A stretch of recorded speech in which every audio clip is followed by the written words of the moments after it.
I barely made it in time. Like I made it with 1 second left. I woke up late, but I also got some extra sleep last night because the night before I didn't sleep very well. So this tonight or last night I got some good sleep. It was nice. I'm a lot more awake than I was yesterday.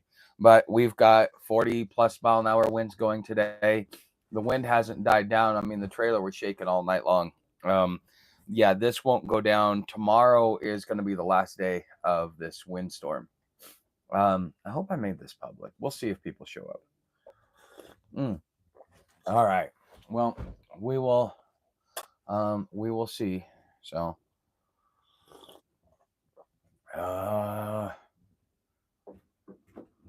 well, let's give it 5 minutes. If I don't see anybody in 5 minutes, I will go back and look at it and see what happened. But okay, good. We've got people in here. It's not.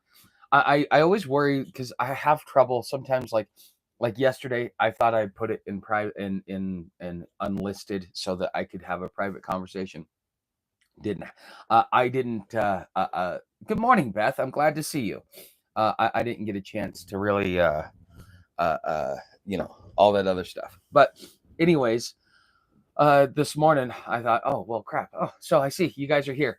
All right. So it took a minute for it to notify you guys that I was live. That's okay. That's good. So but yeah, today's another 40 mile an hour wind day. I'm debating on whether I want to go into town or not. I gotta I don't know. I'm also kind of monitoring the health of the videos that I put out. What's up, Robert? Nice to see you, buddy. All right. So all right. Why is this? There we go. Okay. There. Okay. Not saying. What's up, not saying? All right, looks like we've got some new people here. So what you guys think of this morning's video? Did you guys like it?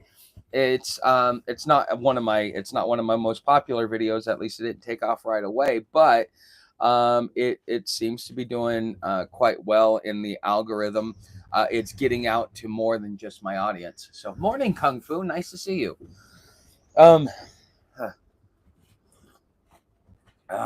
You really liked it? Yeah, well, I mean, here's the funny thing, Beth. There's a video out there where the guy that helped write the LLMs that was basically the brains behind OpenAI and their all their other stuff, he ended up getting pushed out because he was being too ethical. He just said, and there was just a video released about the same time I was, that you got 18 months before AI is completely out of control. That's what they're saying based upon progress and how fast we're going. Because he's like, dude, we're going so much faster than I ever thought we would. So it's just a matter of time before this all happens. So like, there's this big old cataclysm. Oh God, my old man. It's like there's this computer. Okay, I wonder if you guys can tell me what the name of it is, because my old man got down this rabbit hole. I went down it way years before, but essentially there's this computer that looks at what's going on in the world and gives probabilities, and out of the probabilities, they come to this point where like everything converges and it's not able to see what's going to happen in the future because so many things are converging at once that it will determine the new direction of our society. And this is kind of about the time period where it said that would hit. Now I kind of chalked it up to conspiracy theory and all that other stuff, but maybe there is some truth to Looking Glass. That's it. Through the Looking Glass. As AI a precursor to the Borg. How did your poll results turn out? I answered 2 years, but I think that's a bit of an overestimation. I'll answer that in just a second. Let's see. Is AI a precursor to the Borg? The Borg is a representation of what happens when you merge man and machine. And if you look at Neuralink, that is the beginning of the process. In 100 years, the amount of robotic enhancements that we'll have just to be able to allow us to be all on an even playing field, because everybody's going to be, having all these extra tools, and those tools are going to be depending upon what class of society you're in. So if you're rich, you've got them all. You're ultimately enhanced, but that's what makes you rich to begin with, because um, once everybody has AI, there's no more competitive advantage.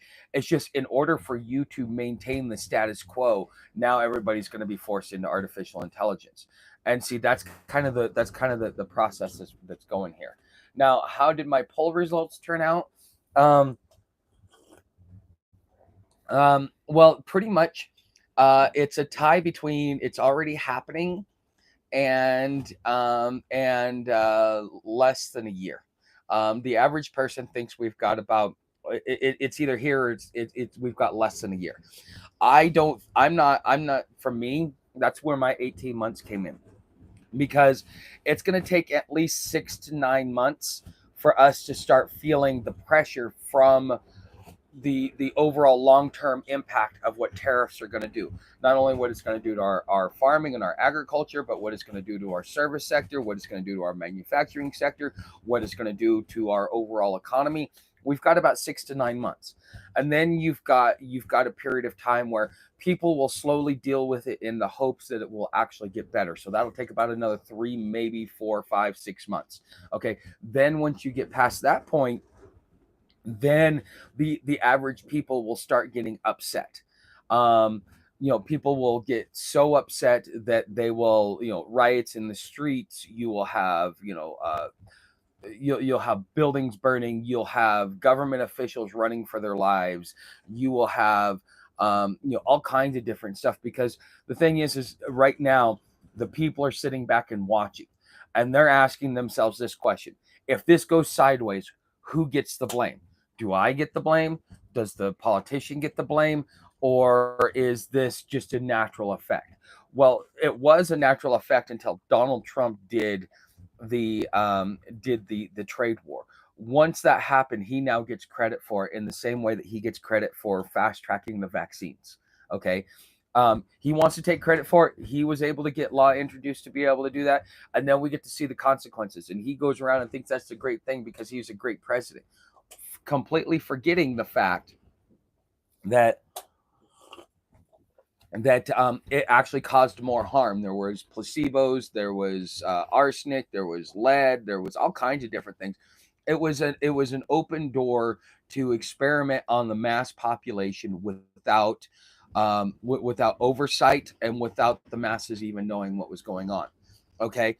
But the thing is, Donald Trump doesn't realize all that, because all he thinks of is, hey, I fast tracked it. I got it fast. We have a vaccine. We got the da da da da. Because he, in his own mind, sees it as a success. But the rest of the population does not. Okay. So in the same way that people hold Trump accountable for the vaccines, and even his own crowd kind of discounts it, because they're like, yeah, he tried to do a good thing and they corrupted it. And so therefore, as apologists, they therefore justify, his actions, and give him some sort of grace or latitude to be able to do things. So then all of a sudden, as things start piling up, he can only do so many wrong things. He can only have so many failures. It can only go so long until it finally gets to a point where the average person goes, okay, this is not what I signed up for. I thought you were going to have all this success. You promised me success. You promised me that I would beg you to stop winning. And yeah, you know what? We're winning so much, we've lost everything that we had, you know. And I think that that's going to be the end result of Trump 2.0, is it slowly, and you can already start to see it in the media, those that are very that were kind of on the fence, that just kind of followed the Trump bandwagon. As soon as the dirt starts to, or as soon as like all the bad stuff starts coming out and stuff like that, what is it that they do? They go off and um they go off and they start talking against them. And so now all of a sudden they start like the other people that were kind of a little bit further away, until finally you get down to his core group. Once you get down to his core group, I think he's going to lose 50% of them. And they're not as big as he thinks they are. People voted for Donald Trump because, I mean, dude, you got a choice between Kamala Harris and Donald Trump. It's kind of like a no-brainer. Only an idiot would have chosen. But the fact is we've allowed ourselves to get to a point where we got a choice between a turd sandwich and a douchebag. And is that really a choice? Huh. All right, let's see what we got here. I think the guiltiest have already been invited to go to underground where the giant warehouses of supplies. Okay.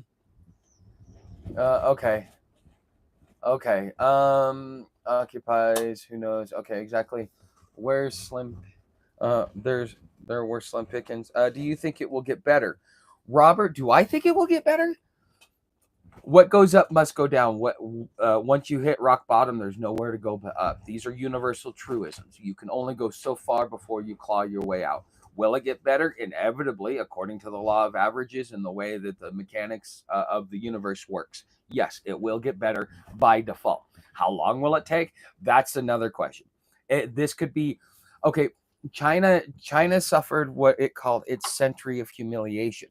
Okay, because all a country had to do was show up with a few gunboats, and the Chinese government would capitulate because they were pretty much weak and vulnerable and all that other stuff. They didn't have it because they've been fighting the British with opium wars and all kinds of other stuff, and so they went. China actually went from being a world power and being the root cause of the last Renaissance we went through, that they went 500 years without being recognized or even seen as a dominant power. This is the first time in 500 years that the West hasn't had a seat at the table of the reorganization of powers. The reorganization of powers are going to be someone like what we're going to see. We're going to see China. We're going to see Russia. We're going to see Iran. We're probably going to see South Africa. We're going to see all kinds of different all kinds of different countries that will be the new ruling elite, or the new global order. Okay, or the, as Bush said, the new world order. Basically, that's kind of the way it is. But what's up, TJ? But the West doesn't have a seat, so we could go through 1 to 500 years of a complete decline. According to Meyer, and this is one of those pills that's really hard for me to swallow, is that we will never be remembered in history. Have we screwed up so bad that we will never be remembered in history? We think we are the new Rome, and we're nowhere close to the new Rome. So our best hope is to clutch onto India and pray. Well, India for like the last decade or more has been usurping our politics. Okay, we are a puppet state of India and Israel at this point in time. That's kind of where it really sits, if you really want to be honest.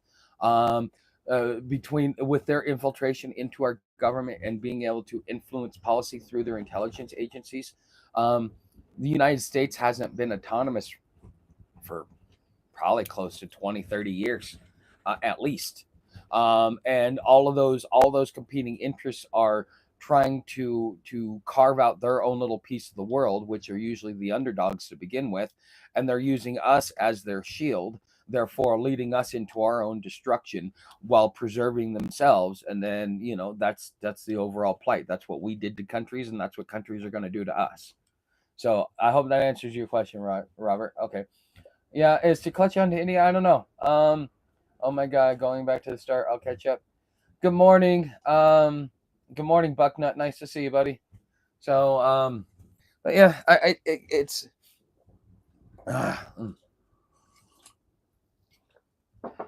I see.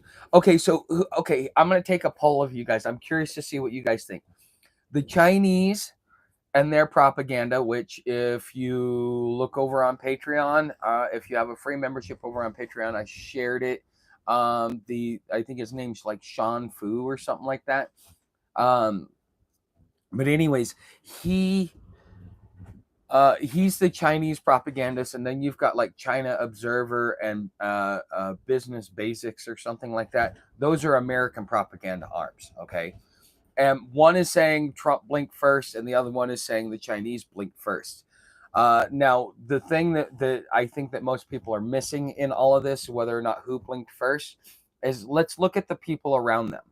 China and even their people, you can tell when they get in front of the media, you can tell that they are angry but composed. They are kind of like when you're done dealing with a child and you're ready to get ready to spank it, your tone and your demeanor and your whole output of what it is that you're doing completely changes. Well, if you listen to the tones and the demeanor and stuff like that of China, they're, regardless of whether they're posturing or whether it's real, China is angry, China is frustrated, and China has said, this is our red line and we are not crossing this anymore. We are done. Okay. And so therefore they have their come from, like, yeah, the United States needs to come to us on bended knee. We're done coming to you on bended knee. The next time we talk, you will be on bended knee. And so therefore that is a Chinese propaganda machine. That is what their government is doing. That is the message that they're putting out. Now over here on the United States, oh, they're losing manufacturing. Oh, they're losing this, or oh, they're losing that. I just posted an article in the community page that it kind of talks about the trade war, but how it's affecting food, and you should definitely watch it. It's by Peter Zion. He's a very popular political analyst. I've been watching him for over a year now. And one of the things that he said is that China doesn't have its tie to money because it looks at it as a political tool instead of as a currency. And so therefore, this is how they support their 1.3 billion people. Whereas here in the United States, if manufacturing goes down, we're like, oh my God, they lost some production. It's kind of like when two sports cars are in a race and one of the pistons misfires and like, oh, my car's better. That type of thing.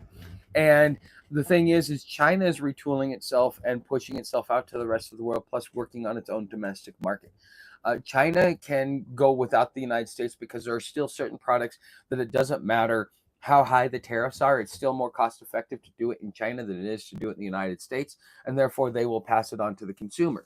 But we forget to ask one quick question. These tariffs are going up. Why is it that the the company that that sells it is passing that tariff on to you and to me? Why are they doing that? Okay, because here's the thing: if Apple sells me this iPhone 15 that I have, okay, if Apple sells that to me, it costs about like $900 or almost $1,000 for this phone. Okay, it's as expensive as a inexpensive laptop. Okay, but it's smaller, so it is what it is. What did Apple pay for that? $60. Okay, $60, $1,000. Now you're gonna add 145% tariff. So now that means you're gonna raise my prices by you're gonna raise it by $200, $300, $400, $500, $1,000 for that iPhone, and then you're gonna claim that, oh yes, it's tariffs, it's imports. Well, no, they're only tariffing what it costs to manufacture and import it at $60. Okay, they're not doing the factor of what it gets sold for retail here. So now these companies are going to double gouge us on this and use this as a way to be able to fleece the American public as they send us down into the grind. That's why yesterday's podcast was so important, is because what I've been doing, and we're 4 videos into the 5 video series, and then what I'm going to start doing is I'm just going to do a once a week deep dive on a topic. So I don't, because I was doing it like throughout a week, but I think I may do a deep dive topic, and I might do a couple spin-offs from that and, talk about this subject for this month and that subject for that month. But for this month, we are talking economic collapse. We are talking about an engineered collapse. And this is something that, with everything that's going on, you got to be, I don't know what else to say. This is not going to be pretty. Since it's being artificially manipulated, that means that, all the general rules are out of the book. Yes, the market will react, but it's a controlled reaction, because they know if I raise this over here, it's going to force people over here. And if I force people over here, now I can get maximum returns over here. Now I've taken that. Now I need to push them over here, and I need to push them over there until you finally get what you want. the people moving based upon policy. This is what they learned with the climate change policies to begin with. If you go and look at what the Ford Foundation did in the 1930s with their resource management report, where they realized that the world was overpopulated and therefore we were going to have resource wars in the future. So therefore it was advantageous to the federal government to create policy to reduce the population. They've been doing it to you for, God, like 60, 70 years now. Okay. This has been happening the whole time. This is not anything that's new. The thing is somebody all of a sudden go, oh, they want a one world government. No, that's not really what they're trying to do. They've already got their one world government. It's not out in the open. But if you listen to what China is saying, if you listen to what Russia is saying, and if you understand the consequences of artificial intelligence, is that the new world order is going to have the foundation of artificial intelligence. Do we want the American version of artificial intelligence, or do we want the Chinese version? Now, Americans, we're also driven on costs instead of ethics and reliability and stuff like that, that we're going to go with the Chinese because it's cheaper and, it gets the same thing done for less cost. Okay, versus something here in America, they do it in a completely different way with different ethics, different standards.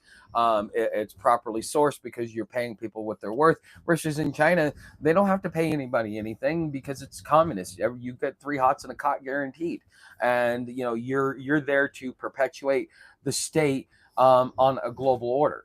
So the people themselves unified to come together to be represented on a global stage in a different way than what we are, because we're too individualistic. We can't agree on anything. The rest of the world thinks that we're bipolar. Okay, a tariff is an import tax paid by the consumer.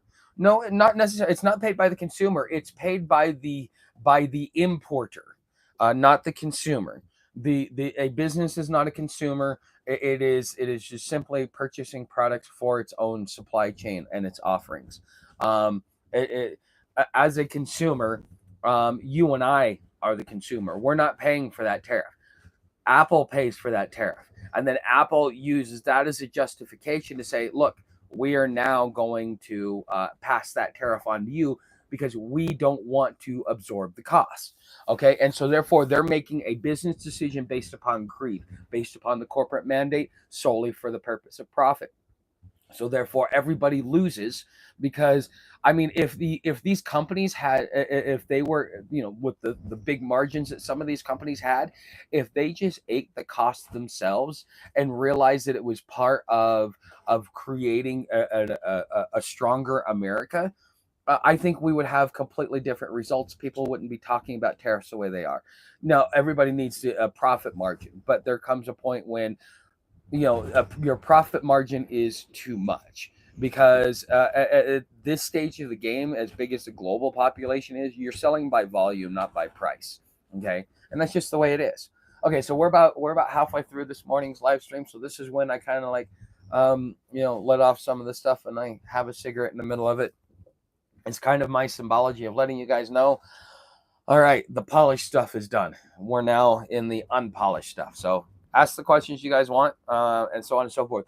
Now, tomorrow, if you are a paid member over on Patreon, tomorrow morning, we have our, because 3 days a week we're doing it behind the paywall, because I can't say what I really want to say out here in the public, because if I do, I will get throttled back, I will get censored, and I run the risk of losing everything by getting my channel deleted. It wouldn't be the first time it happened, and it would be even more detrimental to me now than it was 3 years ago when they did it to me the first time. Okay, and so therefore we bring all that stuff over to Patreon, because right now privacy and freedom it's no longer free. It is paydom. And so instead of calling it freedom, we should start calling it paydom. I don't know. What do you guys think? But anyways, I have a story, because I know somebody that had a that says that they had a direct conversation with Donald Trump, and what that conversation was about. I will talk about that tomorrow morning behind a paywall, because I can't. I don't want this is one of those things. It's like, this is why I need privacy. This is why privacy is important, because there's some things that you want to talk about that you don't want to get out to the rest of the world, for various reasons. And it has nothing to do about committing a crime. It has to do with the fact that you have the right to be private and keep shit to yourself. Okay, that's why I'm doing these videos, is I'm kind of trying to, in my own little way, do motivational way to wake people up. So let's see here. Okay, same with okay, tariff is the import tax, didn't pay a single cent. Chinese, no, they didn't. But the thing is, how this affects them, Matthew, is it affects their manufacturing. And as the United States, because we're a capitalist economy, we think that manufacturing is important. So that would bring us to our knees. So therefore, we think that will bring them to their knees, not realizing our enemy. One of the main things in Sun Tzu's Art of War is to know your enemy, to love your enemy. Okay, so okay, so same with double taxi, everyone. Yeah, okay. No punishment necessary, for Pete's sake. Okay. You're doing good work, Tuck. I hope so. I hope so. You know what? It's not about the masses. The average. So you guys know me. I love lectures. I love learning. I love learning about new topics, new subject, new everything, because the more I know, the more I understand, the more I get to see the bigger picture. And then I take it and I pass it on to you. But I was watching this one lecture, and the guy says that the way that the average human brain works, the way that we work, is we look at the next 20 years and use the past 20 years as a precursor to what the next 20 years are going to look like. It is part of our ingrained um, DNA. Okay, this is how we're wired, because of nature, because of everything. So when we have a cataclysm coming coming, what ends up happening is, instead of looking forward and being forward thinking, we're looking at the last 20 years and going, well, the last 20 years were good. We had some great times. We had some down times. I mean, it's not as great as it used to be, but it's still not that bad if you look at the last 20 years. Because I mean, 20 years ago is when the GFC started. Okay, we're that far. That's what 20 years ago is now. Now people are starting to realize the writing on the wall, or at least some are. But a lot of people are looking back and going, "Well, yeah, under Trump things were great. The economy crawled back. Will always crawl back. So therefore, there's nothing to worry about." Not realizing that you have such a huge cataclysm on the horizon, but because we're looking at the previous 20 years instead of looking at what's on the horizon, we walk face first into everything, and then we act all shocked when all of a sudden it blows up in our face and we didn't know. There's always going to be the chicken littles like me and others that will always warn you, that will always tell you of things that are going on. But the average person looks at the next 20 years with the lens of the last 20 years. Okay, there hasn't been American exceptionalism in 30 years. Okay, in the mid 90s, that's when American exceptionalism, that's when it went away. That's when it was no longer viable. That was when NAFTA was done. As we find out throughout history, this is when the global elites, because of the government shutdown, decided to remove their money because it was no longer stable in the United States and move it to somewhere like China. And so they had slowly started gutting this country. And since that point in time, America ceased to exist. We've been nothing but a rotting carcass, living on nostalgia and the reputation of our ancestors, because we haven't built a new reputation. Look, Iraq, how many years were we there and what did we solve? Afghanistan, how many years were we there and what did we solve? Bosnia, how many years were we there and what did we solve? Kosovo, how many years were we there and what did we solve? Let's look at Ukraine. How long have we been involved and have we solved anything? Let's look at Israel and Iran. What have we solved anything? No. We haven't had a victory in this country. Even if you can count the first Gulf War as a victory, but the aftermath is the big problem, because when we rebuilt Europe post World War II, we built to Europe in our image as our puppets, because that was our right of conquest. Okay, and so therefore, that was the last real success that we as a country had. we're going in, we're destroying these countries, we're immediately handing them back to the very people that we destroyed, thinking that they're a puppet government. When in reality, we just needed to burn through some of our old stuff that was starting to expire because we've got just this huge arsenal, and so therefore, all just like Rome. Okay, so this is something that has been playing out for thousands of years. Okay, this isn't something that just happened right away. You had the Roman Empire. The Roman Empire was, thank you, Timothy. The Roman Empire was split into two. It was split into the East. It was split into the West. Catholicism started in the West, had a schism, then you had an East versus West. You notice the common pattern here. You have an East versus West. In Eastern philosophy, they have abundance of resources, spices, minerals, all that stuff, the stuff that the rest of the world needs. Okay, what does Europe have? It has agriculture. Yes, it has food. It can support itself. It can feed itself. But Europe traditionally, since the Roman days, has been nothing but military might. The Roman Empire, part of what caused the collapse and the schism is that the West, all it had to offer was military conquest and military might. And that's what we got in 500 years of European rule, which was colonialism and subjugation of a population. Regardless, there was no harmony, there was no conclusion. It was a militaristic style of culture is what Europe was, because that's all Rome had to export. What did the East have to export? Spices, all kinds of different things. So the East was resource rich. The East funded the military of the West. Well, the thing is, we keep having this balance between East and West. It basically, the old Roman Empire is still there. It is fractured, but it is still operating under the same culture. Because in the West, all we have to export, all the United States has to export, is war, is military, is technology. That therefore makes war more vicious. War, war, war. Because that is the way that the Western Roman Empire was built. That is how the European empire was built, which means that is how the American empire was built. Okay, so all of this I mean, if you really want to trace it back to the causation chain, this is still the same old battle between the Western Empire and the Eastern Empire, until one day we decide to unify under a single government. And at that point in time, that will be the conclusion of this chain. Okay, so Rome's whole goal, and they accomplished it, but then had to split it because they couldn't manage it. Rome's whole goal was to have a single world government, and it would have happened if they would have known how to manage both resource and military together instead of splitting the empire. Okay.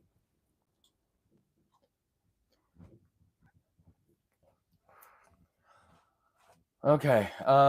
To make it John Q public, we'll need to find an efficient community. Beth's opinion. Well, this is why I'm talking about community, Beth.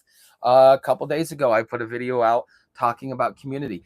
And there's a video that Stephanie is sponsoring, and I will get it. I'm going to get it completed by the end of this week, but I want to have it released for next week. Is what my overall goal is. I was going to start recording and working on it today. Because I want to take my time on it. I want to do a slow roll, but we're going to be talking about the importance and need of building a community. If you notice in today's video, I talked about community. Everything starts and ends with the community. If you don't have a community around you, if you don't build a community of resources and people that you have relationships with, when the rest of the world breaks down, you're not going to survive, because this is how our ancestors built from the ground up. Now, all this stuff, just like how the Roman Empire crumbled, governments will crumble, societies will crumble, and you will have to rise from the ashes. And that's the importance of the community. As the world burns to the ground, the community is the phoenix that rises out of the ashes and rebuilds everything that once was destroyed. In the same way that the Western Empire and the Eastern Empire keep rebuilding, so will we as communities, because it all starts at the communities. This is what Thomas Paine and the federal or anti-federalists really understood when they understood how to create the government. This is what the Articles of Confederation understood. So,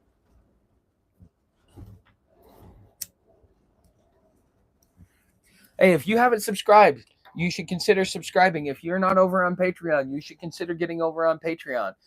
The next 18 months are going to be turbulent. The next 18 months, you're going to need private places to be able to go and get information you know is not censored, information that you know is not going to be throttled back or kept from you because you may pose a threat if you gain that knowledge. Okay, we have to, as part of the rebellion, as part of the digital rebellion, because it's not with muskets anymore, it's online, because that is where our culture, our community, and our economy are all moving.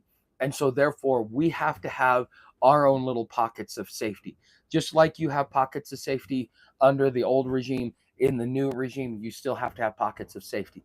That's what Patreon is for. That's what I'm building over there. That's why I ask you, come on over, get a membership. It will pay off. Okay, because as I get more people over there, more content goes up. I put quite a bit of content up there already, but I want to divest my focus from YouTube to my private community, because like I said, everybody looks at the next 20 the future as the next 20 years is going to be like the last 20 years. There's a few of us that realize that the next 20 years are not going to be like the last 20 years. So therefore, we as a community, as a society, need to be building with like-minded people. That's why I invite you over to Patreon. That is our little safety zone. That is where we can communicate. If you download the app, you can get you can get into the chat. The chat is for paid members only. Okay. You are also bound by contract for privacy. It states it not only in the description, but it also states it in the actual in the first one, which carries over to the other ones. Okay. There, it is a private place. What goes on Patreon stays on Patreon. We are not going. We need a private place to take off the mask, to take off the censorship, because even I noticed that I self-censor a lot more than I used to. I've never self-censored. That was one of the things that my wife kept trying to work on me about. Was I didn't care. I was going to tell you what I thought, and I didn't care if I hurt your feelings, because feelings aren't facts. See, I have lived my whole life on this philosophy right here. If you realize that your feelings don't matter when it comes to truth, that your point of view doesn't matter when it comes to truth. Truth is truth, and how you interpret is how you interpret it, but truth is truth. Okay. Hey Tuck, if you ever need a ride to St. John's to go shopping, I'm in the red building by Skeeters. Oh, okay, red building by Skeeters. Okay. Are you the plumber? So feelings aren't facts. Yeah, but thank you. Much appreciated, Robert. Yeah, I want to build a community with the people that we have here, and not only that, but I want to bring some of you guys. Oh, okay. Okay. Red building. I'll have to pay attention to it, because there's generally, when I walk, I tune out. That's why I loved hiking, because I would just go down the trail and subconsciously I would be following the blazes, but I'm not paying attention to everything around me. I'm in my own little world going, because I know point A to point B, and that's where I'm going. And so I think, were you the Robert, were you the couple that pulled up next to me when Sam and I were coming back? You guys had a dog in the back as well? Skeeters is one of the neighbors around here. If I know right. See, we all call people by different names. I think the person he's calling Skeeters is I think I think that would be the guy that I call the mayor. So we all have different names, you know, how we describe it, but I think that's who he's talking about. I'm still getting to know the community and like know names and stuff like that. But just so you know, I will never remember a person's legal name. If you tell me your legal name, it goes in one ear and out the other, because I remember aliases, because aliases are really a depiction of your personality. I'm a Friar Tuck. What is a Friar Tuck? Well, you got to understand the St. Francis of Assisi, which is where the friars come from. St. Francis of Assisi was he was a nobleman who went off to fight in the Crusades, got injured, and the only one that would take care of him was a leper. And so after the leper healed him, he got up, he hugged him, he went back home, gave up all of his possessions, and all of his inheritance, and decided to start taking care of the poor and needy. And so that is the whole fraternity, or the order of Saint Francis of Assisi, which are the friars. Now, Tuck was the guy in the Robin Hood story, but what was his persona? He was a rebel. He was his whole mission was there to help the poor to survive in against the rich. Okay, it's he's part of the philosophy of Robin Hood, but he is the religious side of it. He is the Catholic side, or the Catholic imprint on that. And so therefore, do I embody that? I'm a very pious individual. I'm a rebel. My people are the poor. My people are not the rich, even though I can bump elbows with them. I have on many occasions. I've met plenty of millionaires and billionaires, and sat down at dinners and tables and had long conversations about, how they became successful and what it takes to make money, and what it's like to do all these different things. And I got to hear from the horse's mouth. But my people are the poor people. My people are that. So therefore, I am a Friar Tuck. That is why I embody my name. So Silver Spoon, you guys who have been with me for a couple of years, you guys know who Silver Spoon is. I met him when I was in Cincinnati. And how did he get his name? Well, he claimed to be a screenwriter that was on strike. I think he's a flim flam artist. I think he was a con man. That's just my complete observation of him. But you never know. Anyways, I got to meet him, but to listen to the way that he complained about homelessness, and I need my silver, I need my teacup, and I need to be pampered as if I'm the customer. The things that aren't normal for homeless people. Like, dude, where the fuck? Like, can I have some of what you have? That's why he got the name Silver Spoon, is because he was a homeless man that walked around like he had a silver spoon in his mouth. Okay, this is why I will always remember your alias before I will remember your name. Okay, the guy that I call Mayor, he's told me his name. I don't remember his name. I won't remember his name. I will always call him Mayor or Medicine Man. Okay, because that is how I know him, and that is his personality that he embodies to me. That is my interactions. Okay, so it is what it is, but names are really what tells you who a person is, not their legal name. Their legal name was given to them by their parents so that they could identify them from the rest of the people. Your personality that develops, and there's even like pagans that do this. They won't name their child for the first year or two, because they have to see what the child's personality is, because the name represents the personality. So, yeah, I think you are a friar and a professor. Your alias to suit you, yes, but people might not like it if you try to use Jesus's name. I'm not a Christian. I'm non-religious. I'm a religious, or I am someone who follows the philosophy of intelligent design, which means I understand that there is a creator. But I look at the way that religion is doing it, is it was originally meant as a form of control and a way to solidify tribalism, so that when you wanted to rummage up war or greed or might or power, you had reasons to justify it by invoking divine right.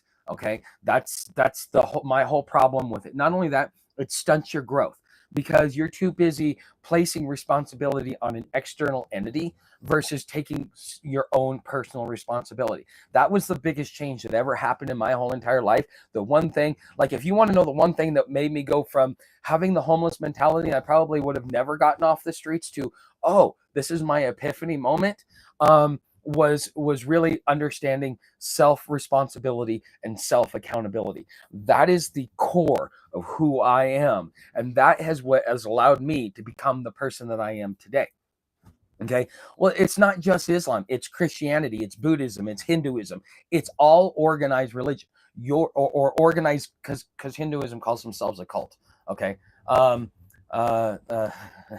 Okay. So, but anyways, you have, if you want to understand your creator, look at what your creator created. You don't need a book. You don't need somebody else to tell you, because you can observe nature. I've never seen a squirrel go to church. I've never seen a deer get on its knees and pray. I've never seen a bird not fly on a Sunday. Okay. So where did all this come from? These are rituals by man as symbology to worship a predefined persona that they have called the creator. Oh shit. My mic is cracking, probably because I'm getting too loud. I'm probably peaking. Sorry about that, guys. It might also be just the signal as well. Okay. Okay, well, okay. I just ate all my vitamins. Nasty as always. Yeah. Scroll farther up for first part of comment. Okay. Oh. Hey, what's up, Paranoid? I ain't seen you in a long time. Good to see you, buddy. How are things kicking about? I should be back online full force within the next few months. We'll see if I can help you get some subs and coins. Dude, Paranoid, I would love.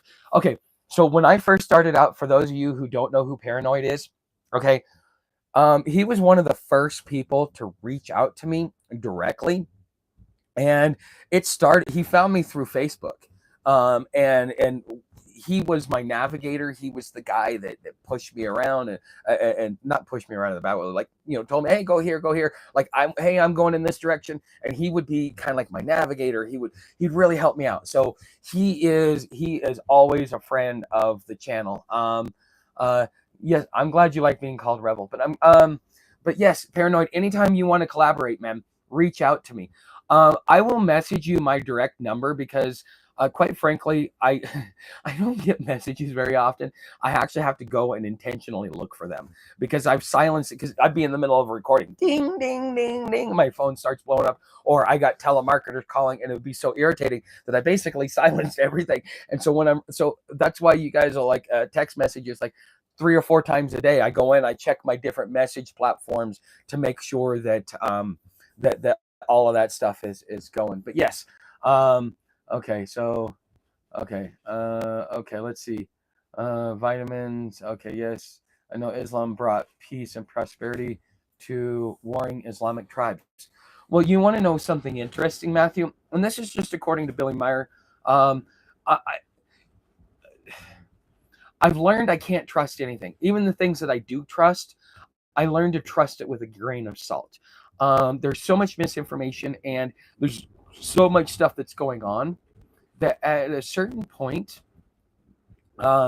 you've got to realize that you're not able to see and experience everything, even though you're trying to acquire knowledge about it. Okay, so you got to understand that there may be some incorrect facts within everything that you do. It's part of human error. It's part of being human, but it's also other things. So I look at Billy Meyer. Yes, he is about as true as I can get. I can't find any holes in his story, but I still leave the jury out because there might be a slight possibility that I won't know until the day that I pass over to the other side that it was the greatest hoax ever created, or it was the greatest story ever suppressed. Nobody knows. You won't know until that day comes. And so I'm just kind of like going off of what I've been able to vet. And, so I subscribe to Billy Meyer Inspired channel listed on your YouTube. Oh, yes. Skill Salon and, Gas Meter. Gas Meter's cool too. But you also want to, if you want to follow the Billy Meyer stuff and follow it on video, the 2 channels that you need to watch are Skill Salon and They Fly. I think it's They Fly Blog. That's his YouTube channel, and he also has his website, They Fly Blog and theyfly.com. Those are, if you want to get, because Michael Horn is the official spokesman for the Billy Meyer contact information in the English-speaking world. So he goes around, he does radio shows. I've actually interviewed him. Yes, theyflyblog.com. He won't know you. He won't know me by my alias, though. He knows me by Jason the Wise, because he was part of what kind of helped me get reestablished after my channel got deleted, because I had an interview with him on it, and and he sent some good things my way, and I want to send some good things his way if I can. And quite frankly, you got to go to the source. You can't go get things secondhand, and that's the hard part about information in life. Is yeah. Mm. Okay, utilize. Okay, so skill salon. Yes. Yeah. Is there? It's I like it for many reasons. Um, I've got to talk to my old man. I think I'm gonna call him later today and ask him to mail me my books, because I want my Goblet of Truth. That is, uh, it is called, even though it's the Goblet of Truth, it is also called the Book of the Prophets. Okay, so according to Meyer, there's been 7 prophets, and each one of them adds a section to the book or refines the knowledge a little bit better. And that's what the Goblet of Truth is. That's what you call Jesus or Emmanuel. That's what he was doing. He was doing his addition. And Judas Iscariot, according to Meyer, was his scribe. Okay, and Judas Iscariot wasn't the one that betrayed him. It was Judas Iscariot, son of the Pharisee. And the reason why he blamed it on Judas Iscariot and gave the farmer the 30 shekels was because if it would have been known that it was his son who hung himself, that it would be detrimental. So that part right there, that is misinformed history. And they're starting to come out with evidence right now that's showing that Judas Iscariot wasn't the Judas that we talk about. His name was slandered in order to save somebody's political standing.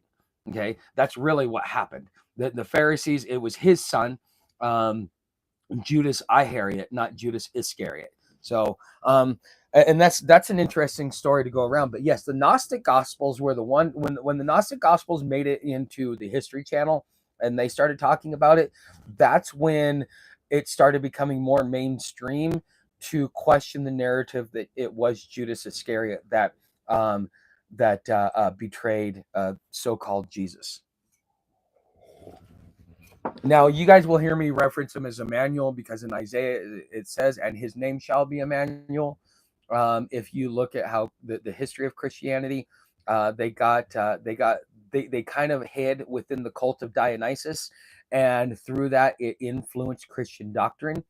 Between that and Mithraism, and so therefore that is what influenced the Bible and current Christianity. It is nothing more than a new revision of the cult of Dionysus, and the son of Zeus was Jesus. See you later, Robert. Okay, that's your residence. I guess your books should be with you. I've heard of that. Okay, that's okay. But yeah, the goblet, if you guys ever want me to, and I know for some of you guys that like the whole spiritual side, I was on Jason the Wise. I was starting to read. I'd only made it through a couple of chapters because it's so deep. I will sit back when I get the book. I will sit back and I will do a special, and this will be for all of you who are interested in this and want to understand, because the book itself costs $80. It was not cheap. Okay, and I got a discount on it because it was damaged. Same thing with the Talmud Emmanuel, which is supposedly supposed to be Judas Iscariot's scribe that was properly transcribed. So after Emmanuel or Jesus died, because he went to India, that's what Michael Powell's book Jesus in India is really about. If you go to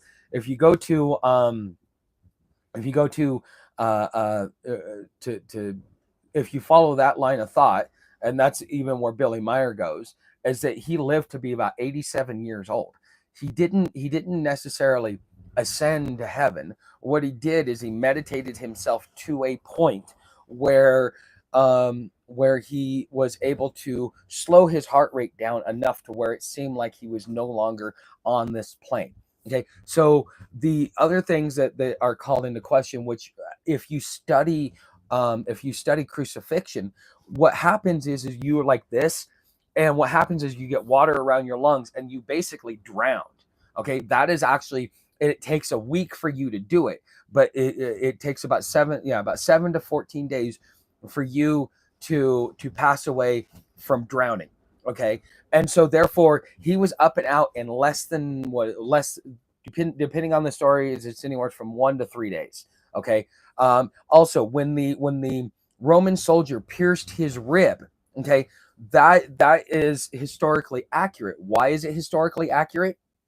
Because um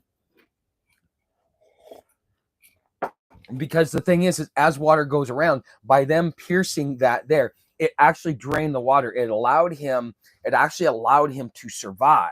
Okay, because otherwise he would have drowned like every other person, because he's a human being. Okay, he may have special knowledge, but he's still a human being subject to the laws of mortality. Okay, and so therefore when they did that and that water came out, that's what saved his life. Now, there is rumors, and there is some supporting evidence that when he went into the tomb, that the Roman soldiers, that there was actually two entrances. He went to the tomb of Joseph of Arimathea, which was his rich uncle, and so therefore he gets put in there. The Roman soldiers are guarding the front as they close up the front of the tomb, but the thing is, there's a rear entrance, and according to Meyer, is that through that rear entrance, the his friends from the east with their eastern medicine, because this was all prophesied, it was all going to happen, because this is something you'd have to, yeah, anyways. So therefore they came and they nursed him back to health, and then he ends up coming out, and that's how you get the whole resurrection story. Okay, because that aligns with Mithraism. Okay, because that's the reason why the first and second council of Nicaea were there. The first council was to decide what books. The second council was to decide the divinity of Jesus. And the reason why they could call him the divinity is for those reasons alone. Thoughts about Ethiopia's claim to possessing the Ark of the Covenant is otherworldly, out of place artifact. I think that is a religious hoax. I think it is what drums up the base to reaffirm their faith, because it's like, look, see, because what you're looking for as a Christian or as a religious person is you're looking for facts that will back up your ideology. And so therefore when you have things like that backs up your ideology, which allows you to entrench yourself further and submit even further to the control of the religion, and the way in which it strips you of your autonomy and your right of choice, because it's always for someone else. It's never for you. The choices you make are based upon what will happen to you in the afterlife, instead of the choices that you make are made in your own best interest, with an understanding that everything comes with a consequence. Okay, there's one outcome is going to be a life of misery and martyrdom. The other outcome is going to be a life of accountability and peace. Factual proof. Yeah, well, I'm a right brainer because I'm a left-hander, so I don't understand. So thoughts about but yeah, I think that's my thought on it. That's putting science to it. Yeah, 87-year-old. Yeah, that was old back then. Fascinating. Bye, Robert. Okay, is that not the same thing that Islam teaches? Someone took Jesus' place on the cross. No, TJ, I don't know much about Islam, but from the those that are Islamic that I've met in my travels over time, because I love Arabs are nice people. They're very oh my neighbor's stopping by. All right, I'm waving at him. He'll see me. So yeah, he's riding by on his bike. Yeah, Sam's all up. He's like, my friend. But anyways, if he's turning around, I'll hop off. I'll go say hi to him. So you prove every day that you have a balance of use both sides of your brain. Just keep sides hydrated. Okay. Hold on a second. Sam, you want to go say hi? Go say hi. Jesus Christ, dog. Hold on, guys. I'll be right back.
Okay. Sorry about that, guys. My neighbor stopped by, and I had to say hi to him. So, and it's so windy outside. I didn't really want to. He saw my property, like, damn, you got it all up and everything. Yeah, Sam's all happy. But all right, what did I miss? Funny Matthew. Animals have souls. Pretty damn sure of it. So when it comes to souls and stuff like that, there's actually three parts: the soul, the psyche, and the spirit. I think that is probably the closest thing to a trinity that you're going to get. Okay, so I'm just I use Meyer as a point of reference, so I'm going to use it. Sometimes I don't really like using it, but I don't have the experience, I don't have the knowledge, nor do I have the depth of that. So I have to take somebody else's word for it and find something that seems, like, because I've been able to vet all of his other stuff, that means the stuff that I have to take his word for, it's much easier for me to take his word for. So what does that mean? That means that, okay, so the way that our life cycle works, and I'll be simplistic about it, is that okay, so you live in a constant rebirth. Okay, so you live this life, you pass over, and so once you pass over, okay, you've got the spirit, which is eternal. You've got the psyche, which is your personality for that lifetime. And then you've got your soul, which is what houses, I think, I'm not 100% sure, I think is what houses your the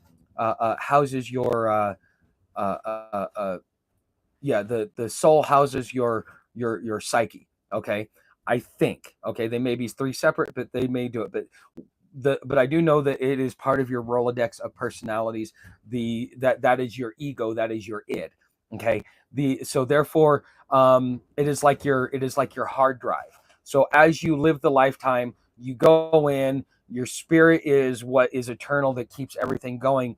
But it's the psyche that becomes your hard drive, and then or excuse me, your soul that becomes the hard drive, and your psyche that becomes your persona.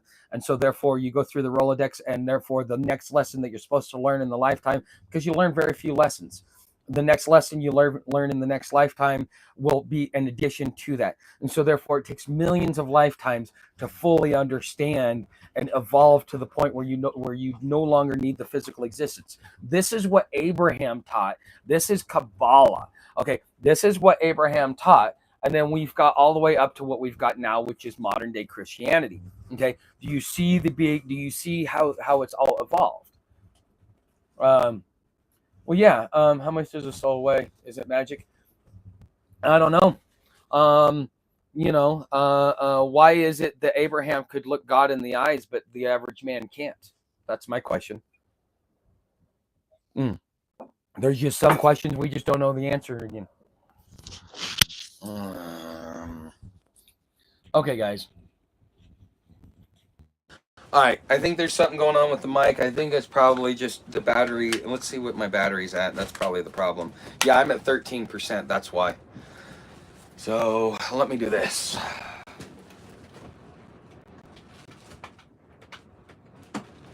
All right. So just plug it in. I'll have it ready, whatever that means. So Abraham was a prophet, but well, no. This is a question I've always asked preachers, and preachers can't answer it, because you're asking me, like, well, what does a soul weigh? Is it magic? Like, no.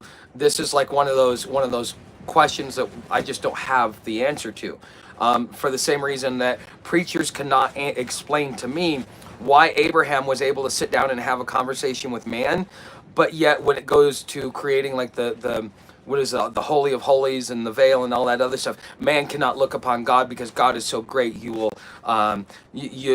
burn eternally if you look at him. So how did we go from Abraham being able to sit down and have a conversation with God as if he was a man, to now you can't even look at him if you want to live? Like, these are questions that we just can't answer. I don't know. I really don't know. IRC, the Greek, a word for soul is psyche. Okay. Like I said, I'm not 100% versed in this. I read, I try and retain as much as I can, but I am limited. I'm limited on a lot of this stuff. You know, and the thing is I leave the door open. And one of the things that works for me spiritually, and this is why I don't really talk spirituality on here, because I don't, if I offend any of you, that is not my intention. If it seems like I'm one way or another with you, that's not my intention. This is an open discussion. You're allowed to have your viewpoint. I'm allowed to have my viewpoint. We can see where we can find areas to that we find alignment. But in my view, and it will always be my view, even when I was a Christian, is that your spiritual evolution is on you. It's not on me. You're gonna if you choose to take what I say as fact, you have to pay the consequences for that. Okay, not me. Okay, and that's the same thing, like why I keep saying with Meyer, I choose to take it as fact. Now, I will suffer the consequences because let's say I'm wrong. Let's say there was a hole in the story, I just didn't find it just because, you know, whatever. All right. Well, then what that means is that, let's just say Christianity or Islam was correct. Well, then that means I'm going to have to pay the penalty.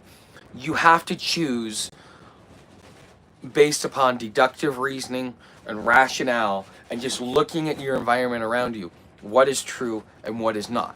In some ways, I agree that truth is subjective in the way it's interpreted, but truth itself is not subjective.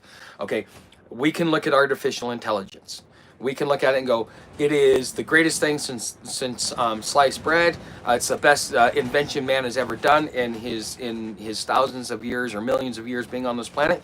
Or we could say we just created our own chains and we don't even know it. Okay, but is AI either one of those things? It is both. It is both good. It is both bad. What is it that makes it good and bad? It is how you use it, how you interpret it, and how you interact with it. So, for example, if I'm somebody that is already easily impressionable and I already follow the worship theology, which is I need to find a religion, I need to worship a God, and therefore that is my eternal salvation. So you've already been groomed. So therefore AI becoming a religion, looking at it as an omnipotent being that you can do. Now that is detrimental to humanity as a whole.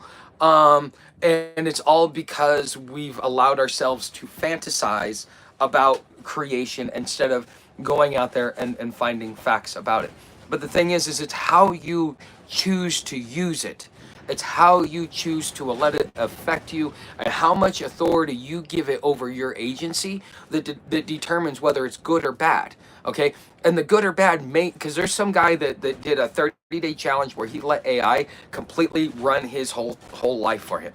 It told him everything to do, everything else like that. He said, the guy said his life got better. He started becoming more successful, having more successes because he let AI do that. But what did he do in order to do that? He came to a conclusion that his agency and his choices that he was making were not beneficial to him.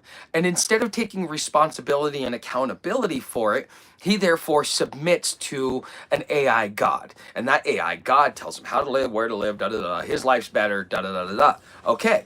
Well, see, this is where AI is neither good nor bad. It is how we choose to interpret it, which therefore creates our subjective truth. Okay. Yeah, you remember the video I did on that?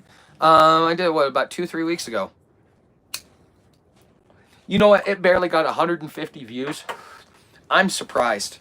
I thought that would get a lot more views, but it didn't. It got 150 views. You know, though, I will tell you, though, I do like having the spiritual talk with you guys because I like the fact that you guys are on the opposite spectrum, so it allows for intelligent interaction because you guys are saying your piece and you guys have your come from, and I'm saying my piece and I have my come from, and therefore not just you guys as the crowd get to interact with it, but all these people that get to watch this afterwards, if they make it this far, it becomes a treat to them.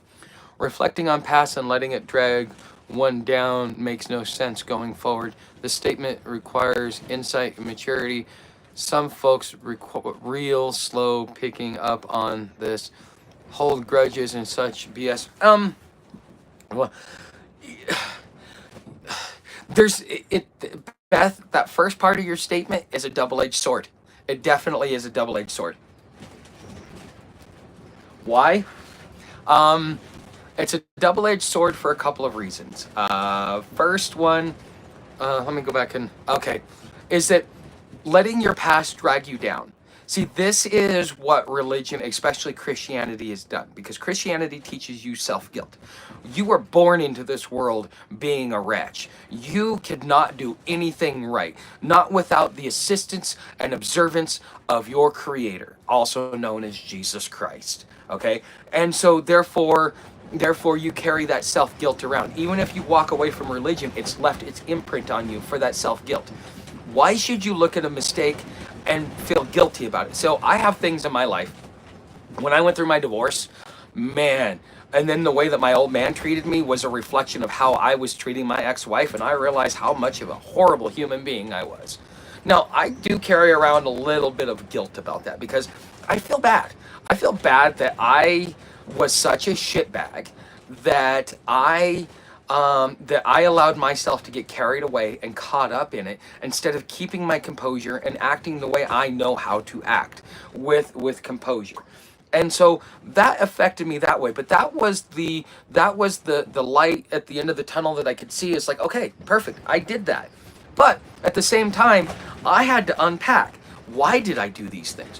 What was it that is ingrained in me to cause me to do this? Well, this is where I start figuring out that my parents, because they had a grudge against themselves, they were always mean and cruel to me. And so therefore, my understanding as a child, as being brought up, is that the people that you care about the most are the people that you treat the worst. And so therefore, I was treating somebody that I truly, deeply cared about like scum, like the scourge of the earth, in some ways.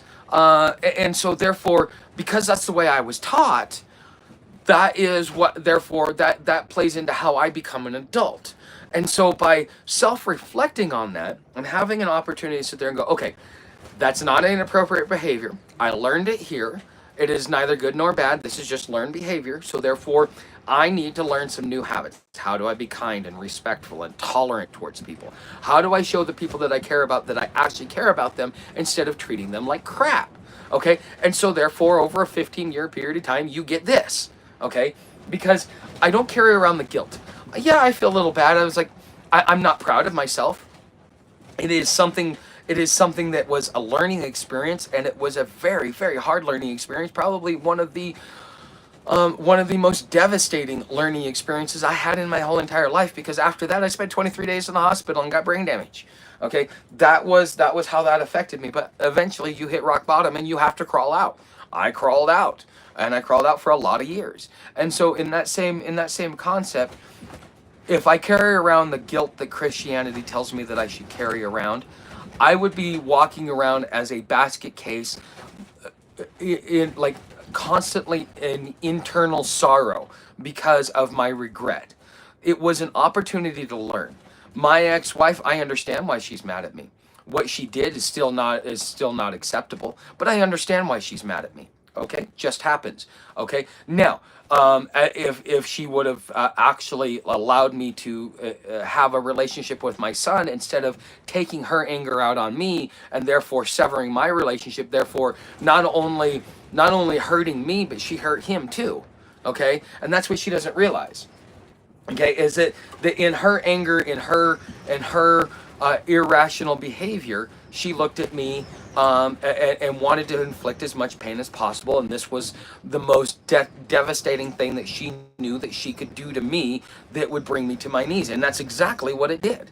Okay, but the thing is, if she would have allowed me to still stay in my son's life instead of retaliating the way that she did, she would have got to see that I grew, that I became a much better person. I became much more polished, much more even-tempered, and a lot of different things to where now that hurt and that anger could have actually been repaired. Not because I felt guilty, but because I wanted to apologize to her in my own way and say, you know what, you're right, that was not appropriate, and for that, I do apologize. I can't change what I did, but this is what I've done to move forward to no longer do that. I'm sorry it happened to you, and it will never happen to another person again, because I learned my lesson. And I'm sorry it had to come to that. Is there guilt in that? No. It's an acknowledgement of a mistake. And then therefore the proper the proper movement to correct the mistake. Okay, that is what people fail to realize, because under Christianity, you were taught you made the mistake, you're going to carry it around, and you're going to pay for this mistake at the pearly gates because God is unforgiving. But as long as you believe in Jesus Christ, you can go into the heavens. It doesn't matter even if you break every one of the 10 commandments, which is a contradiction of terms anyways. But it still, that is what Christianity teaches. That's what it taught, and that's what it teaches now. Okay, and so therefore, why would you do that? That is counterproductive to your overall mental well-being as a human being. You don't need to feel guilty. What you need to do is realize that it is a lesson. And as a lesson, you need to learn from it. Once you learn from it, then you can make the changes. And therefore, there's no reason to carry around guilt, because you fix the problem. There's no point in crying over a spilt glass of milk. It's already spilt. Okay? But no... not even that's, because I've talked to preachers, because why would they be going into prisons telling people on death row that they would, that as long as they accept Jesus Christ, they can go to heaven? Okay? It's been that commercialized.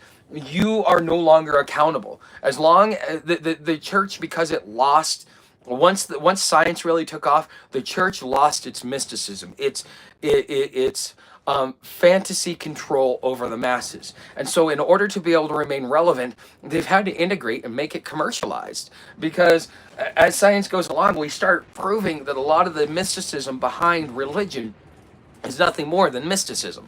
What's up, Janelle? Nice to see you. I ain't seen you in a while. Striving to be better, to be a better man. Yes. Meyer even says that the purpose of man is to strive. If you're not striving to be better, then you're a waste of space in a lot of ways. Not, he doesn't say it that way, but that's my opinion. Just like Beth has her opinion, I have my opinion. You rose above it. If a person doesn't get the clarity, that is how a generation. Well, here's the thing, Beth, and this is how our society is broken, because as climate change policy has influenced government to destroy the family.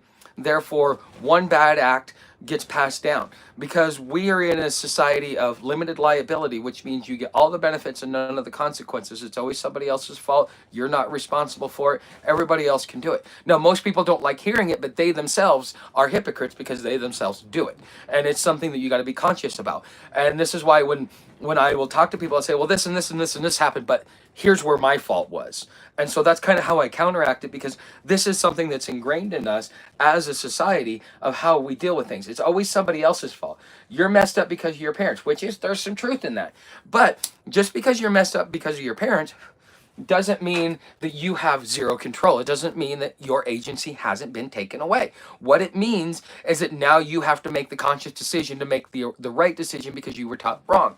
And because we fail to evolve, because we live in a limited liability system where it's all benefits and no consequences, nobody learns. Bad habits get passed down from generation to generation, and we get the fuckaroo that we see right now.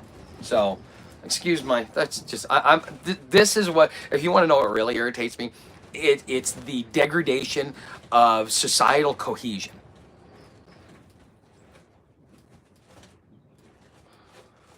Oh, sorry about your battery. Oh, okay. So, on the other hand, we must be thankful for Christianity as one of the few religions one can criticize without getting repercussions.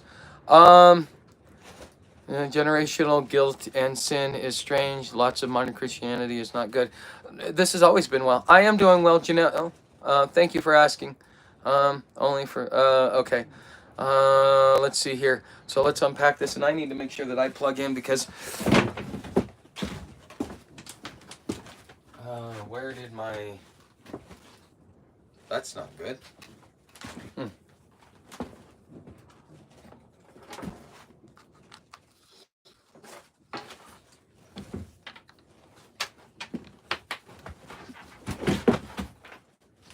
Some of my older videos have this. What's up, Captain Apana? Some of my older videos have this, but I've got 2 power blocks.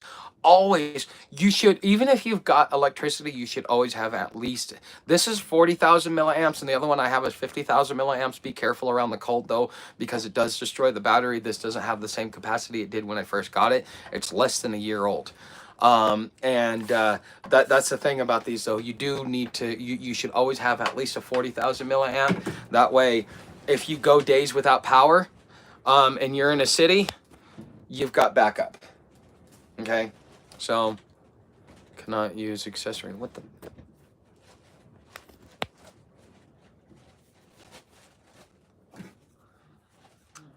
Hold on. I'm gonna have to get me some new cords. It seems like they're breaking down. Okay. Hold on. I hope, let's see here. I think it says it's charging. Let's hope it's charging. I've got to get new cords is what I need. What did I do? Oh, I wonder if that came out with me by accident. I'm gonna have to go outside and check in a minute. Okay, has got the power of the prophets in his hand. Okay, hey, what's up, Captain? Okay, I stopped contact with my narcissist mother. Well, that's good, Captain. Yeah, you know, your parents are your parents, and you cannot sever that contact completely. What you need to do, and what I had to do with my mom, is I had to put her in her place. I kept walking away until she finally got the hint that the things that she was doing was being destructive, and therefore, if she didn't change her ways, I was going to walk away. And so I'd walk away for 3 or 4 years at a time. Most of my 20s and my 30s, I barely had any interaction with my mom.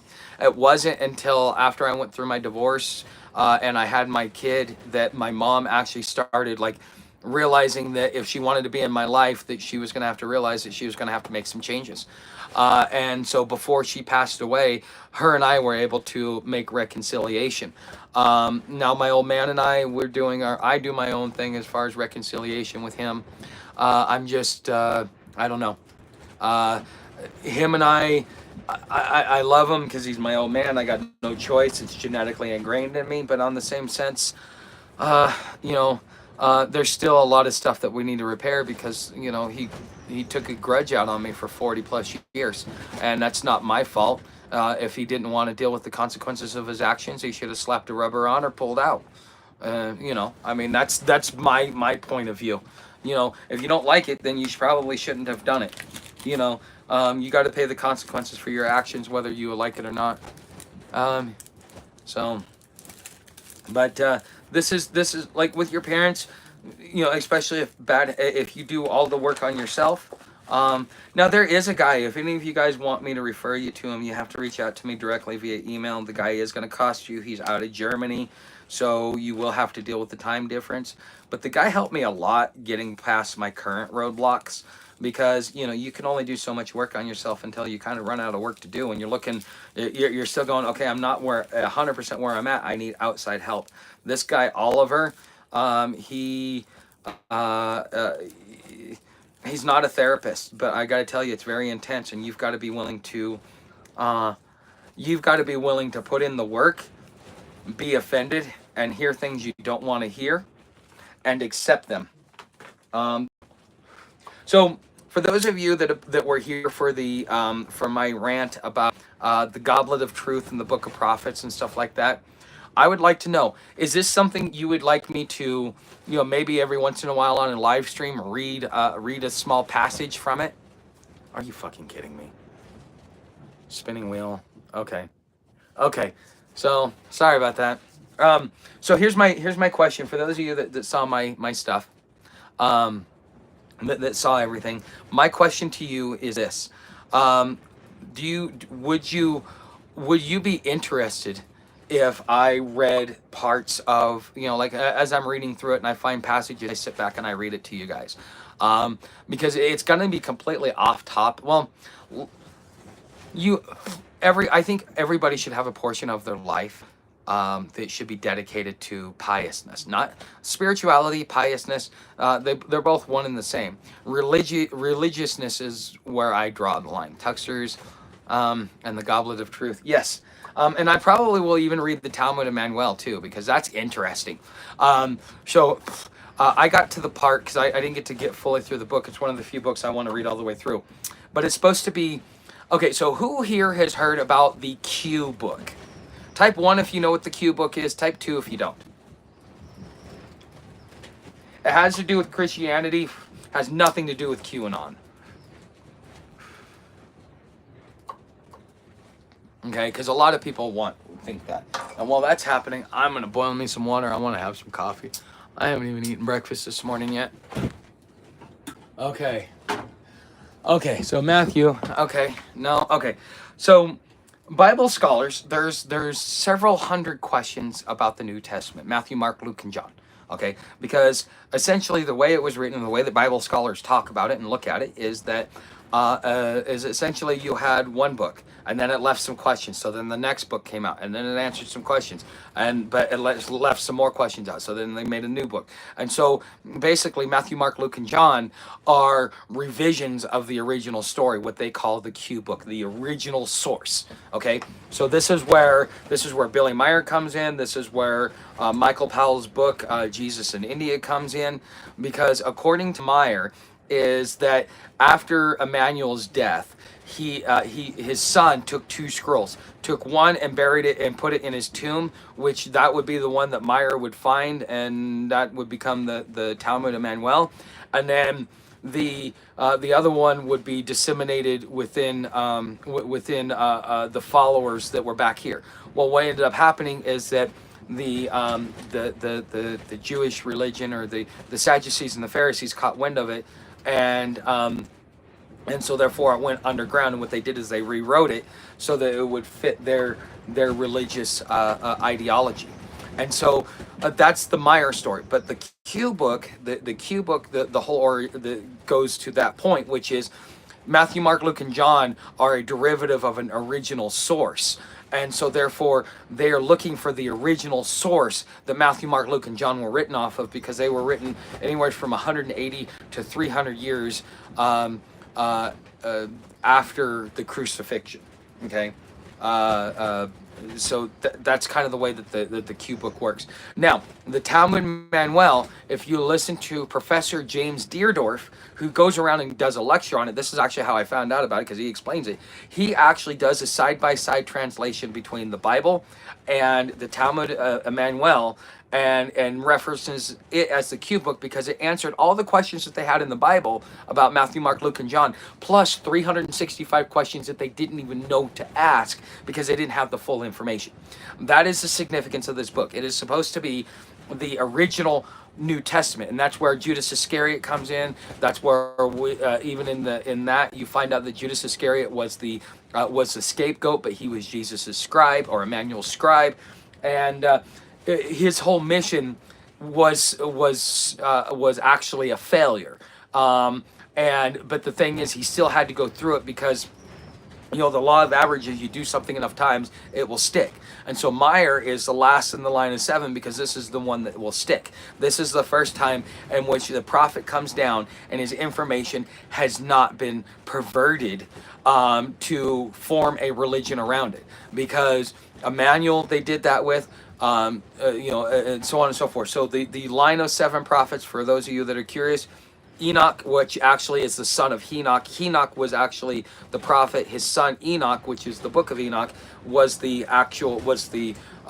considered the first the first prophet. Then you've got Ezekiel, you've got Jeremiah, you got Isaiah, and then you got Jeremiah, and then you've got Emmanuel, the guy you know is Jesus. Then you've got Muhammad, and now you've got Billy Meyer. Okay, and so this is that time. And one of the things that I always used to like to go around and fuck with the preachers about when I would go to church, because I still go to church from time to time, just for community, not because I believe in it. You guys remember that song in the 90s?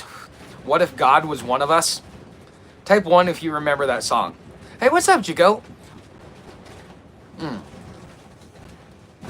So for those of you that there's a song that was in the 90s, you might want to search it on YouTube if you haven't already, if you don't know the song. It's called "What If God Was One of Us." I can't remember the girl who sings it, but it's a really great song. Um, well, I asked that same question. I said, look, nobody knew that your so-called Jesus was the prophet or anything else like that. There was a very few people that actually came around him. The general majority, the super majority of people turned against him, discounted him, disregarded him, looked at him as a heretic. Okay, because that's the way the Sadducees and the Pharisees did it, because he challenged the natural order. Okay, he challenged religion because the whole purpose was to exterminate religion. So with that being said, um, you know, each prophet has come down to reestablish the truth, and each time a religion gets formed around it. Okay, and so therefore, yeah, all that stuff. So, anyways, I forgot where I was going. Okay, Joan Osborne. Okay. Hey Tuck, what's the name of Stephanie's realty company? It's down in the description. It's called Open Air Properties. Her website is openairproperties.com. No, .net. Sorry, .net. Openairproperties.net. But yeah, go if you want a piece of property.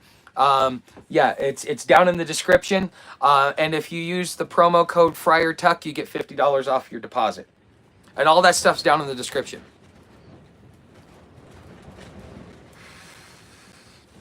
So, but yeah, you know, it'd be nice if you got a piece of land out here, then that would mean that I've got 3, maybe 4 people as part of my community, including myself from the base here, because Clyde's coming, and I think Clyde's going to be a great addition. I'm looking forward to having him.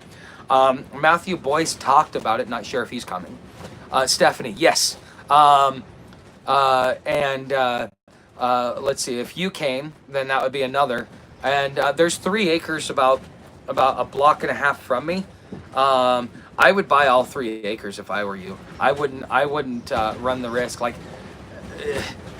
that area over there, yeah, you want to buy the 3 acres. It would be smarter for you to buy the 3 acres. Than it would be just to buy a single acre, because all 3 of them are right next to each other. I know the neighbors. The one neighbor, he's pretty cool, but he's a lush. The other neighbor, I guess he's a veteran of Iraq, and that's kind of the reason why he's a little bit cantankerous. But once he knows you're his neighbor, you know, he'll be nice. I will tell you that my neighbor over here, the lush, he got himself a shotgun, and he's been firing it off lately. 3 acres is a good size for a homestead. Yeah, and they're all right next to each other, and they're properly marked. I did a video on it. It was done a few weeks ago. It was released around the same time. It was like that I did the interview with Stephanie. It was how to buy off-grid property owner finance, and then there should be then the video I did for her, which is, you know, it shows concho, or a little bit of concho. So, ready for a surprise? What's the surprise? So, 3 acres, good size. Okay, thanks, Matthew. Stephanie. Okay, thanks. Okay. Hey, okay, so we got all that. Joan Osborne. Okay, perfect. All right, guys. Okay, that's nice. All right, guys, so I'm giving, we're already at an hour and a half. Congratulations on all y'all for being here. Thank you for being here. Now, we do a live stream every morning at 8 a.m., 11 a.m. Eastern Standard Time, okay? So 3 days a week, it's behind a paywall over on Patreon so that we can have uncensored conversation, because YouTube throttles me back, and I've already had a channel deleted, so I'm trying to be very careful and not say the things that are going to get my channel demonetized, deplatformed, or deleted.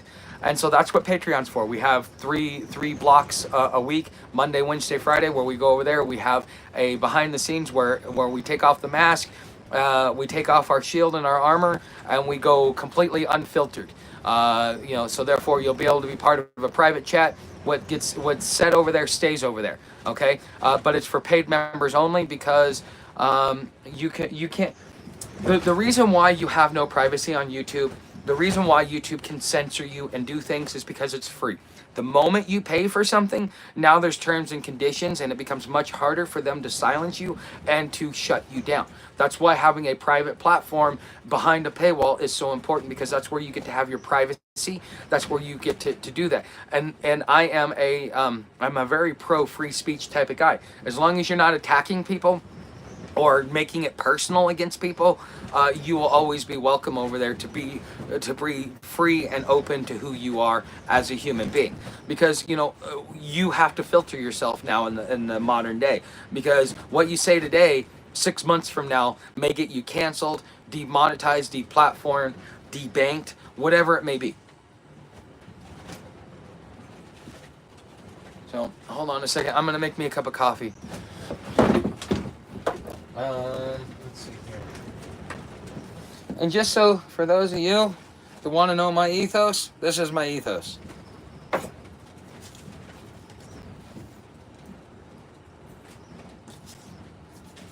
Yeah, I've already almost gone through this whole thing. This right here is like $9-10 at Family Dollar, and I've already gone through about that much in probably about 3 days.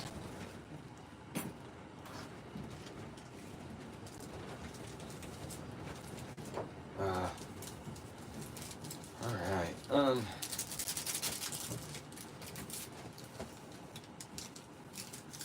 Okay, let's see here.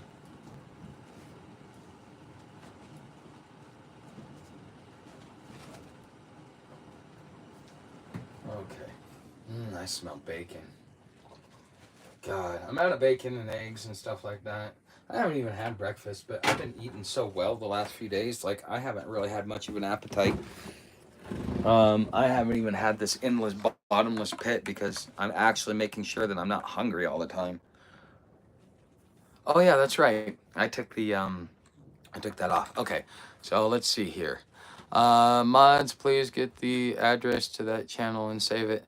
Which channel? Was timed out by Jeremy. Okay, message. Okay, thank you, Bucknut. How is Sam? Well, here, I'll give you guys a quick shot as we do the. Well, you know what? It could also be like when I was on trail, man. I had a never-ending stomach. As you see, she's been kind of. You see that belly she's got? I'm trying to get her to lose that. I'm hoping that she's not constipated. I've been making sure she's got plenty of water. But Sam is a weird dog, okay? This is what makes her weird. She will not use the bathroom inside of camp, okay? She definitely will not use use it inside of camp. She goes over to the neighbor's property and does her business. Well, I don't let her go very far, so I'm wondering if sometimes no, she's not pregnant. I feed her a lot. I've been feeding her, some kibble, and then I'll give her part of my meal, and I was overfeeding her, and so now I'm trying to cut back on that. And I realize as long as I give her a taste, that's all she really cares about, is that she's getting a taste, because now she gets a part of it. She doesn't realize how much or how little she's getting, as long as she's getting food and she's getting fed. And honestly, if I need to go a period of time, like if I need to feed her late, giving her stuff out of my a half cup of pumpkin when my dog can't poop to take half my walk. Yeah, I was considering on going into town today. I'm still considering it, not sure though, because I need, like, dude, with this wind, I can't do anything outside, and it's gonna be like this for the next 10 days. We're gonna have winds all the way as low as like 25 miles an hour, all the way up to almost 60 miles an hour. Extend belly too, or maybe an obstruction. I don't know. I know that she threw up the other day, and I wasn't feeling well the other day, but it might have been just because I gave her too much grease.